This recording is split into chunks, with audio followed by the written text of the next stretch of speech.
बाहेर पडणाऱ्या रिमझिम पावसामध्ये जर गरमागरम कांदा भजी खायला मिळाले तर, आणि साधे नाही, अगदी सिंहगडावर मिळतात की नाही तसेच कुरकुरीत आणि स्वादिष्ट भजी असतील तर पावसाची मज्जा दुप्पट होणार की नाही? होणारच, कारण आज आपण बनवतोय सिंहगडावर मिळतात तसेच कुरकुरीत आणि स्वादिष्ट असे कांदा भजी घरच्या घरीच. यासाठी पीठ कसं भिजवायचं, तळताना कोणती काळजी घ्यायची जेणेकरून आपले भजी परफेक्ट कुरकुरीत होणार, हे सगळं काही व्हिडिओमध्ये सविस्तरपणे सांगितलेलं आहे आणि भरपूर साऱ्या गप्पाही मारल्या आहेत तुमच्यासोबत. त्यामुळं व्हिडिओ शेवटपर्यंत बघा. तर हे भजी करण्यासाठी हे जे कांदे आहेत ना चिरलेले, एका बोलमध्ये घालूया.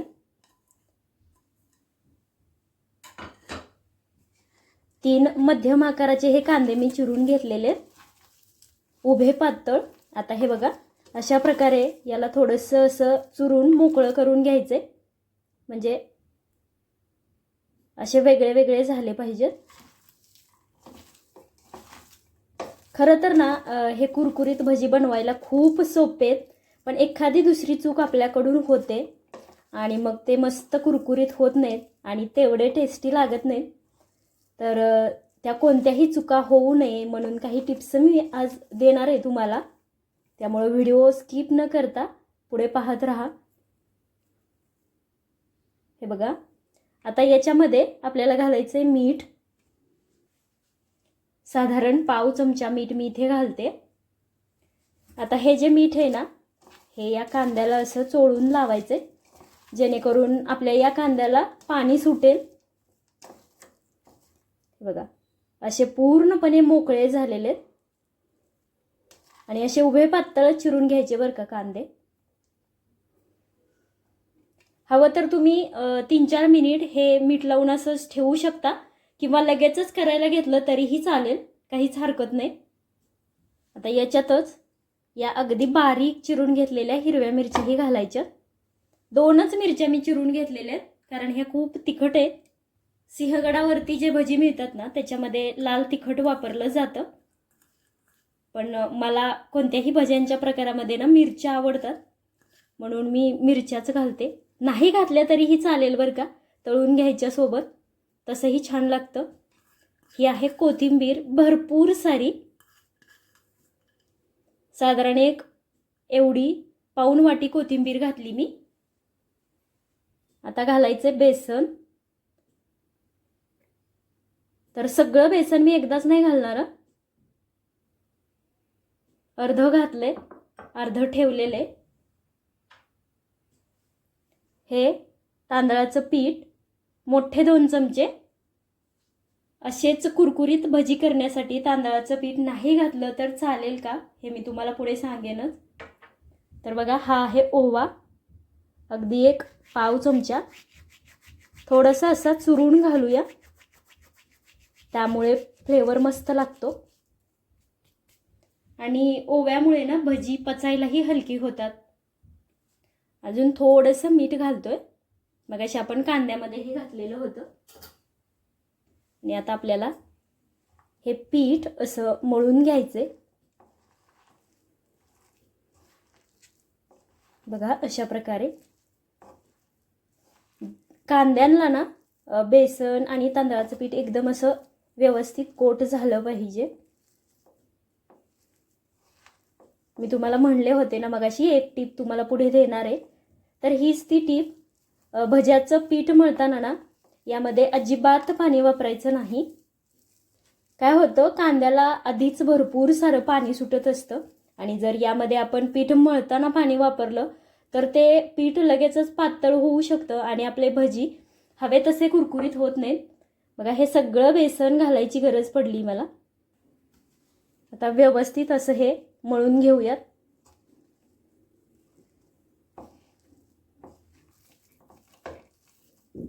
तर बघा, जराही पाणी न वापरता, म्हणजे आपण एक थेंबही पाणी वापरलेलं नाही आणि इथे हे आपलं भज्याचं पीठ मळून झालेलं आहे. बघा, इतपत घट्ट ठेवलेलं आहे मी.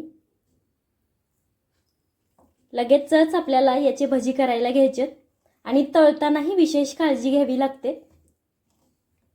ही कशा प्रकारे तळायची जेणेकरून मस्त कुरकुरीत होतील आणि जास्तीत जास्त वेळ कुरकुरीत राहतील ते पुढे सांगेन तुम्हाला मी. तर इथं हे आपलं तेल गरम झालेलं आहे. याच्यामध्ये भजी सोडूयात आता एक एक करून.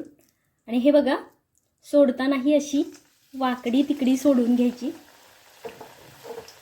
म्हणजे ना ती खूप छान दिसतात आणि म्हणूनच याला खेकडा भजी म्हणतात. मग अशी म्हणले होते, तळतानाही थोडीशी काळजी घेणं आवश्यक आहे कुरकुरीत भज्यांसाठी. तर तेल मध्यम गरम पाहिजे, जास्त कडकडीत गरम तेलामध्ये ही भजी सोडायची नाहीत. बघा, तुम्हाला इथे लक्षात आलं असेल, मध्यम गरम तेलामध्ये मी एक एक करून हे भजी सोडले. आणि आता अलटपलट करत आपण तळून घेऊया. फक्त लगेचच झाऱ्या लावायचं नाही, थोडीशी खालून तळली जाऊन द्यायची आणि मग त्यानंतर झाऱ्याने पलटून घ्यायची. हा थोडासा रंग बदललेला आहे खालून. आता काय करू, जे तळले गेलेत ना ते आपण असे पलटून घेऊया. बाहेर पाऊस आणि आतमध्ये अशी गरमागरम भजी तयार होत आहेत. एक वेगळाच आनंद येतो त्या पावसाचा.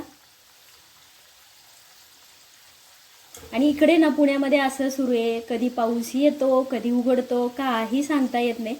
आणि गमतीची गोष्ट म्हणजे ना, ज्यावेळेस मुलांना स्कूलमधून आणायला जायचं असतं, नेमका त्यावेळेस पाऊस जोराचा येऊ लागतो. आणि मग आणायला कसं जायचं हा सगळ्यात मोठा प्रश्न उभा राहतो सगळ्या आईबाबांपुढे. तुम्हाला पण अशी अडचण येते का पावसामुळे? मला कमेंट करून सांगा. हे बघा, आता ही भजी तळताना गॅस आपल्याला मध्यमच ठेवायचे. आम्ही एकदा सिंहगडावरती अशी भजी खाल्ली होती. एक प्लेट मागवली, त्याच्यामध्ये ना मला वाटतं काहीतरी 5च भजी होती, पण मोठी असतात हा आकाराने ती. आणि एवढी भारी लागली. त्यानंतर आम्ही 2-3 प्लेट्स मागवल्या आणि सगळ्यांनी त्या भज्यावर मस्त ताव मारला. बघा, कलर बऱ्यापैकी याचा बदललेला आहे, मस्त अशी ब्राऊन व्हायला लागले. जर फुल गॅसवर पटापट तळून काढली तर ती तितकीशी कुरकुरीत होत नाहीत. जर जास्त वेळ कुरकुरीत ठेवायची असतील ना तर थोडंसं पेशन्सने तळून घेणंच गरजेचं आहे. आपली ही पहिली बॅच तळून झालेली आहे, म्हणजे तेलामध्ये भजी सोडण्यापासून ते आत्तापर्यंत एका बॅचला मला 3 ते 4 मिनिटं गेली. आपण टिश्यू पेपरवरती काढून घेऊ, लगेचच दुसरी बॅचही सोडूया. बऱ्याच वेळा ना पहिली बॅच तळून झाल्यावर तेलाचं तापमान खूप वाढलेलं असतं, त्यावेळेस लक्ष ठेवायचं. हवं तर गॅस थोडासा बंद करून तेलाचा ताव कमी करून घ्यायचा आणि मग दुसरी बॅच सोडायची.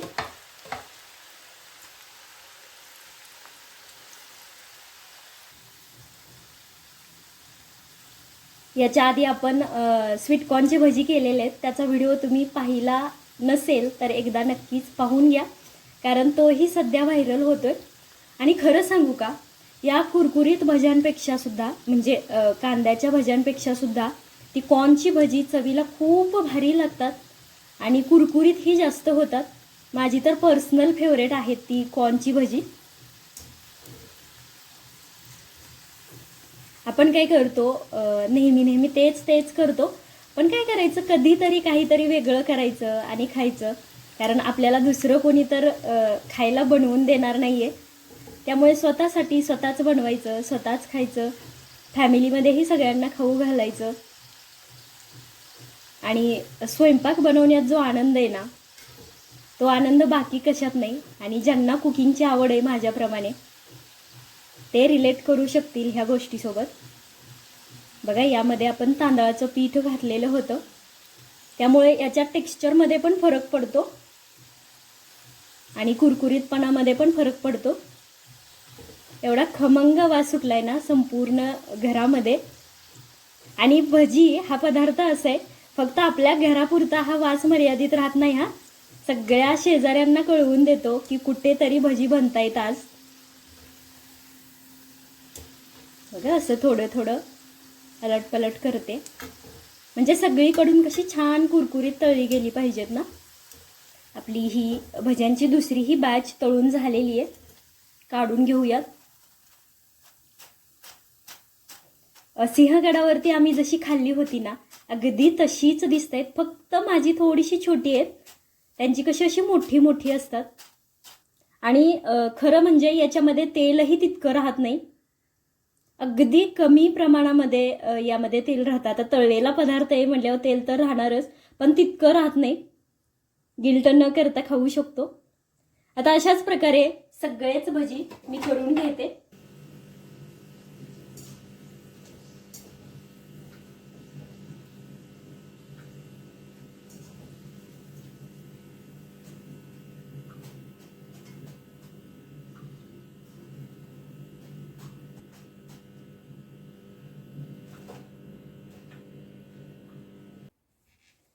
एका प्लेटमध्ये हे भजी असे मस्तपैकी वाढून घेते.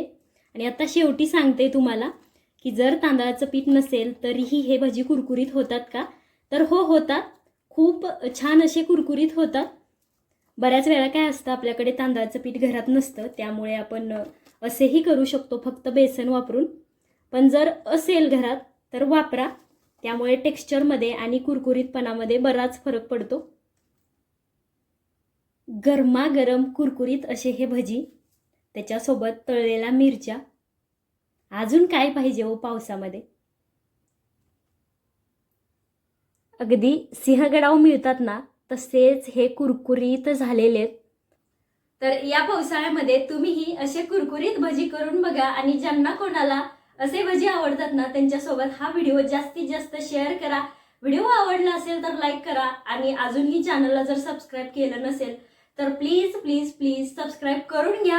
कारण तुमच्या सबस्क्राईब करण्यामुळं त्याचे मलाही खूप सारे फायदे मिळतात आणि तुम्हालाही आपल्या येणाऱ्या नवीन व्हिडिओचे नोटिफिकेशन वेळेवर मिळतात. त्यामुळं सबस्क्राईब करणं खूप गरजेचं आहे. भेटूया का अशाच साध्या सोप्या पण भन्नाट अशा रेसिपी सोबत. तोपर्यंत धन्यवाद.